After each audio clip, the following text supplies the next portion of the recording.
Welcome to My Student Adda. We welcome you in our fourth virtual session, and we have with us Mr. Animesh Trivedi, who appeared in many placement interviews and cracked many of them. He also got placement offers from Accenture, Capgemini, and Magic Software. He cleared CAT 2019 with a distinctively good score. He came out of HR interviews with a smiling face and significant recognition from the panelists. So, welcome. Akhilesh, thank you for calling me over to this call and allowing me and giving me an opportunity to share with you all whatever experiences I've had. So, walking through the questions, I would request Aditi to start. So here are some common queries a candidate has before appearing into an aptitude exam. How to prepare for it based on your experience. Well, on my experience, I'll say that I have had been preparing and I have had been solving aptitude since my childhood days from school also. But to be specific about college, interviews and placement drives, I'll say for aptitude you don't need basically any specific, training or any specific preparations as such. All you need is to focus your mind because you have been preparing for the past 4 years for all technical skills, right? And you have been doing coding and all stuff, so it isn't tough if you start recognizing what actually aptitude is, because aptitude isn't something like anything strange or let's say anything different from what you all guys do in your daily lives, right? Aptitude skills are basically how easily your mind can process some complex things. That's all it is. So any specific preparations aren't needed. Just extra that you need to do would be to mug up some basic mathematical formulas and enhance your reading skills, and that's all. So the next question is, what is the average time one should give to each question? And adding to that, for example, if I'm starting right now, or if I am just a beginner regarding to my timings, so how should I start first, and how should I begin it? Because if I'm new, if I'm even if I know the concept, but I want to manage my timing, I won't be Yeah. able to do it in 1 minute on my first day. So how to do it? See, practice makes a man perfect. So practice is the only thing that would enhance these skills like time management and all that stuff. Rest, what I would suggest is the average time that one should be giving to the questions. It depends on how much you are getting to do it, right? Because many companies, they give you, they allow you to spend over 1.5 minutes or 2 minutes, and many companies also allow you to spend 3 minutes per question, right? And before you start attempting a question and before you let's say give away each question a similar timing, right? You decide that okay, I have got 30 questions, I've got 90 minutes to solve them, I'll give each question 3 minutes. That should not be the strategy you should go with. Like, see the question and then decide how much time is it worth it, because some questions might take 5 minutes and some questions might not even need a minute or two to solve them. So this is the basic mistake that people, I've seen people make. Even my batchmates have made this mistake, like giving each question equal time, and they end up suffering after half of the set is solved, because their mind, reaches a point they are confused as to why did I give a lot of time in the previous questions, and all that stuff happens. Coming to the part where you were talking about enhancing the time management skills, just try to read the question first. Look at the question, try to figure out what it is asking, because once you figure out the question, once you figure out the essence of the particular question, you won't need more than a few seconds, I should say about 40-50 seconds to solve it, right? Because then it would be just mathematical calculations. So figuring out the question is important, figuring out what exactly it is asking is important. Another question is, any special book or course you would like to suggest? Okay, any special book as such? Depends. Like, if you want to go for just the college aptitude and the placement drives and all, I have heard people, I didn't try it myself, but I've seen people get efficient and really, really good results from the RS Agarwal quantitative aptitude book that you people have. So that's one. And if you want to enhance them more, and if you want to, level up a bit, you can also go for Arun Sharma's quantitative aptitude for CAT. So if it's just the campus placements, you can go with RS Agarwal for quantitative aptitude. And if you want to work on it more, and if you like solving aptitude questions, and if you like giving your mind a hit, so you can try with the Arun Sharma book as well. Please tell the topics that are very very important in aptitude. Well, it's everything's important. You can't skip anyone.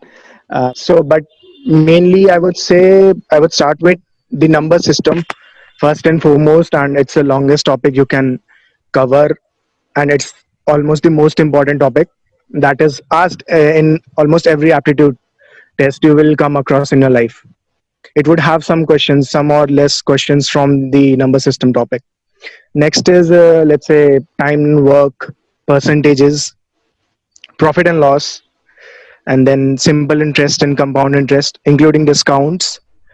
And next, the pipe and cistern problems. You should also solve the calendar problems. The calendar problems usually don't come into your tests and all that, but occasionally they might turn up, and they cause, they cause you a sort of discomfort, because it comes all of a sudden and you are like, no, I have been going all through numbers and suddenly dates, right? You start doing calculations, and calculations are not mostly what's required in calendar problems. So calendar problems, you should look like now and then, but yeah, they are important. Rest uh, rest I don't think any specific topics as such need to be looked at, but yeah, these should be something that you shouldn't skip. So many students are good in coding and technical, but not good in aptitude. So what is your advice for those students? Well, I sort of answered this earlier in the call itself, that you have been studying the technical part. See, students don't understand one fact, that for aptitude you don't need to go, beyond whatever you are studying. You just need to, you know put your focus a bit. You just need to stay attentive. You just need to tune your mind to a more generalized thing, right? What you do in coding is logic building, right? Implementation, syntax implementation, learning the language in which you are going to code that program or whatever it is. That's, let's say, that's more or less the same whatever it is you are going to implement in aptitude questions. You are going to build up a logic by assessing the question. You are going to implement that logic to find out those exact formulas that you need to put and implement to get the result, right? That's all you do in coding, and that's all you got to do in aptitude. So what I suggest for the people who are good at technical and not good in aptitude is to just change their thought, believe more in themselves that they can do it, because they actually can. Once you start seeing things that lot more positively, you'll get to them eventually. Practice more, and revise the basic formulas of mathematics. Let's say until class 10th would be sufficient. Practice addition and multiplication. That's a lot of time taking issue when it comes to solving aptitude questions, because when you get just a minute to solve questions, you can't you know input you can't waste time on multiplication and addition. You just need to be really very swift at it. So for the technical guys, you've got that ability to assess things. You've got that ability to understand a coding problem and start with the logic building. So you won't be having any problems with assessing word problems in quantitative aptitude, or let's say in aptitude in general. You just realize your skills, use them to the fullest when it comes to aptitude. You've got nothing different to do. It's all the same. Okay. Now we are moving towards the Q&A round. So now, as you said, you need to be a quick reader. So how to practice that, or how to become a quick reader? Well, quick reading quick reading is, like, first of all, we need to understand what basically quick reading is. Quick reading doesn't mean that you can read all through the paragraph, a lot of text in just one go, and you end up not understanding the whole of it. Even if you understand the almost all of it, it's not worth it. Even if you don't understand a single word in the text, it's not worth it. So we should start off with understanding text first. like how well we can understand a small piece of text as well, even if it's just about 3 to 4 lines, and we are taking, let's say, 5 minutes, 6 minutes, or even 10 minutes to understand those 5 lines of text. It's fine. The main focus should be understanding various, pieces of text first.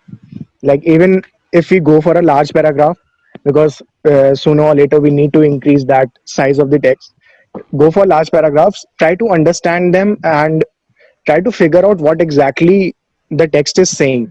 You should be able to summarize each and every piece of text you read into your choice of lines, right? Even if it comes to the fact that you need to summarize an entire page into just 2 lines, you can do that. Into 5 lines, you can also do that. So practice, first of all, practice doing that. Then come to the point when you need to do that in a quick way, right? So that would be like combining frisk reading. And frisk reading would be, then if you understand the piece of text, you will realize that there are many words that you don't actually need to read to understand the entire gist, right? For instance, is, am, are, you can, at the end, when when you have passed a lot of time in practicing and all that, you will come to a point when you can skip these little words, these, joining words or conjunctions, but still get the entire meaning. You will just have the important words. So practicing is the key.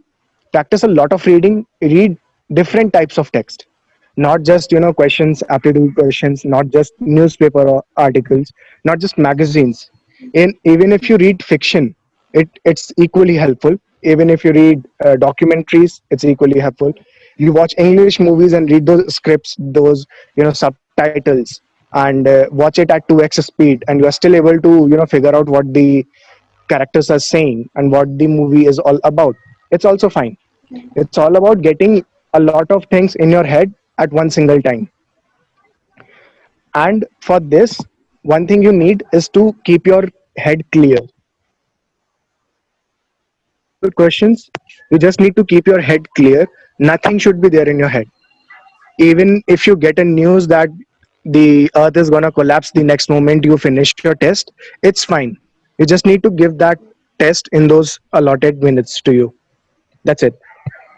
So keeping your head clear is really important for everything, even for frisk reading and all. Just practice more.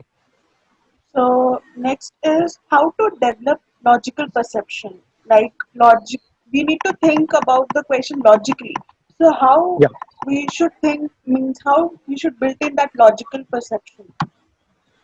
Okay, the logical perception part. Uh, we have all been told by our teachers in our early days that we should break down problems, right? Break down the problems into smaller parts, then we'll figure out things better. That also helps in logical development, like developing logical perceptions.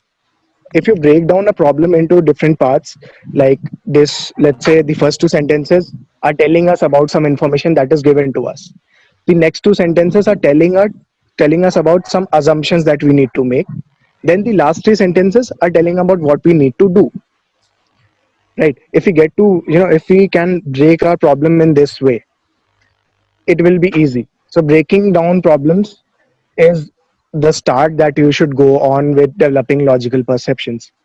Next, coming to our day-to-day life, it's not always studies that we need to do in order to build some skills. Let's talk about our day-to-day lives. When you can't, when you can't lock your door, what do? You try to think of different ways, you try to think of different angles that you can twist the key in, right? That's also, developing a logical perception. You try to, let's say, hit and try. It's a hit and trial, right? You try to hit the keys in different ways that you can lock the door. When you can't pull your sheets, when you can't set your bed in the morning, you try to snug the corners in such a way that it looks neat on the top. You don't need to be seeing how it is well designed under the mattress. You just need to see the top. That's also a kind of logical perception. And talking about cooking, when you smell something that, let's say, it smells sour, you need to add some spices, some different spices. You don't know exactly the recipe, but your mind says, you get some intuitions, right? Ki nahi yaar, if we add garam masala, this would taste a lot better, right? So this is also logical perception. You think of things, your mind tells you, gives you hints, your intuitions help you derive conclusions that give you the end result in a good way eventually. So just trust your mind and go with it. At what level students should prepare for aptitude, especially for placements? Placements.